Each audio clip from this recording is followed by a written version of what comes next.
He never talked to me before. And he said, yes, you, come here. And so I got up and I went to the front of the church and I stood before him and he looked at me and all he said was, God said, you are about to make a decision that is going to change the rest of your life. Don't do it. And I thought, and if I had known that, I would have actually listened. But at almost 18 years old, I should have listened. I knew what I was planning to do. I was planning to have my fiance come and get me and take me back to Mississippi. That's what I should not have done. But I did it. I went back to Mississippi, ended up breaking up with my boyfriend and ended up connecting with a childhood classmate from Mississippi. We connected when he came off from the military and ended up hooking up. I moved back to Michigan in the midst of us hooking up, and we kind of separated our ways because he was in the military anyway. Even though I had come back to Michigan, that hookup would lead to an 18-year detour in my life, and I ended up getting pregnant. I spent my daughter's first 18 years of her life healing from traumas, running from other traumas, focused on being the best mother that I could be to her, not focused on Lakeisha at all. God was on a shelf. I had not been in church from that point up until the time that my daughter was about 5 years old, when I had an encounter with God, laying in bed with my daughter asleep, and I got woken up, and it felt like I had 1,000-pound weight on my chest. I could not move. I could not scream for my daughter. I could not move. All I could do was lay there. And with tears rolling down my eyes, I thought that I was going to die with my daughter laying in the bed next to me. My relationship with God at this point, it's solid. I'm talking to him. He's talking to me. He knows that I don't care for his people, i.e. his children, which is why I hadn't been in a church. But my relationship with him was solid. And I heard him distinctly in the midst of me crying inside and tears falling down my face, saying to me, Lakeisha, do I have your attention? And I'm thinking to myself, yes, God. And he says to me, Tabernacle of David. And I'm thinking to myself, yes, okay, yes, Tabernacle of David. Please get this weight off of my chest. Please get this weight off of my chest. Please relieve me from this pain. The weight lifted off of me.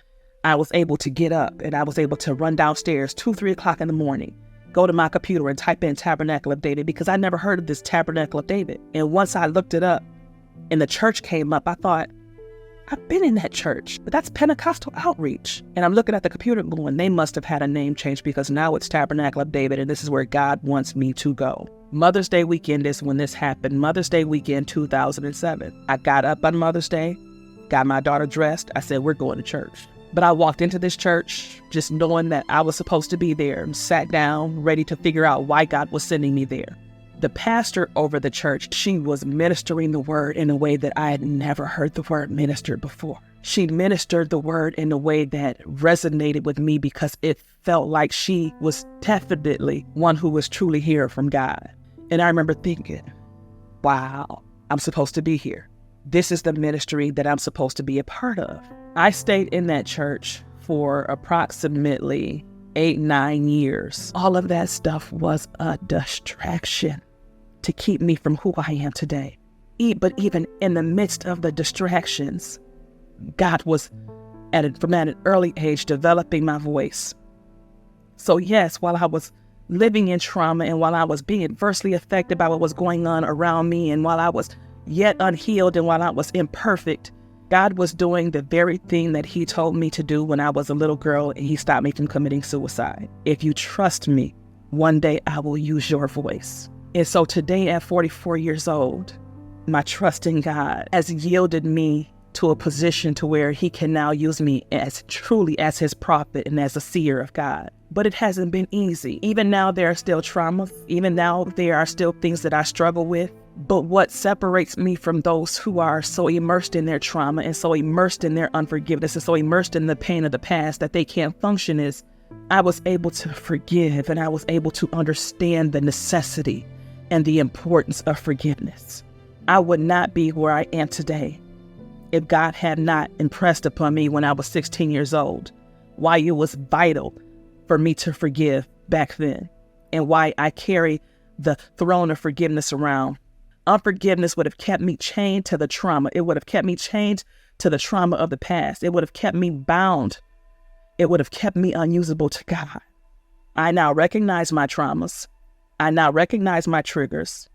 I now have the power, thanks to God, to control them before they overtake me. I am not defined by what I come from.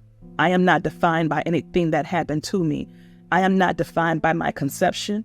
I am not defined by the natural DNA in my blood. I am defined by my resilience and my faith in God. I am defined by my ability to say, yes, this happened to me, but it also is evidence of the mantle that God has called me to. It is also what God has used. He's taken pain and turned it into purpose. God has a purpose and a plan for it all. What the enemy means for evil, God will indeed use it for his good, just as he is using me. No matter what is going on in and around and through you, God chooses you daily, but he wants you to choose him. He wants you to trust him. I am living, breathing evidence of what it means to truly trust God. I spent so many years of my childhood seeking a natural father, not realizing that I would never have one. But what I found instead was God, who has been my father my entire life, even before I was born. For those of you who are foster teens currently in the foster care system, for those of you who are not in the foster care system, or you're adults who have lived with years and years of trauma and abuse, and you have not spoken up and you have not found that your voice would actually be heard, I implore you to speak up and to speak out. If you have felt like you haven't had anybody to talk to, or nobody will believe you, or nobody will listen to you, I am here to tell you that that is a trick of the enemy to keep you bound and to keep you stuck dealing with that trauma in your head. The battlefield of the mind where those thoughts rage is a battlefield where you will not win. Speak up, speak out. Contact me. If I can't help you, I will connect you with somebody who can help you. But the reason why so many of us, as adults especially, walk around unsuccessful, walk around angry and ending up in prison or ending up on or some other device that we use to medicate our pain, it's because we don't speak up and we don't talk. It's because we don't find a proper outlet to communicate our struggles. Talking, communicating in any mechanism, even writing, is what has helped me. I started out writing poetry when I didn't have anybody to talk to. Those poems are now being used to minister to other survivors. If you have been a victim, I promise you, regardless of what it looks like, regardless of what it feels like, you are not alone. For all the adults out there who, like my mother and like so many in my family, because sexual molestation is pervasive in my family, the secrets are your stronghold. Speak your truth so that you can heal from it and so that you can unlink yourself to it, unchain yourself from it, but not just for you. So many people, even with me telling my story here now, are healing and are learning to detach themselves from their own trauma and their own pain because me and so many others like me have decided to stand in our truth and to speak that which we are called to speak on. I promise you, somebody is waiting to hear your story. I'm only one person. My story will only reach a certain amount of people.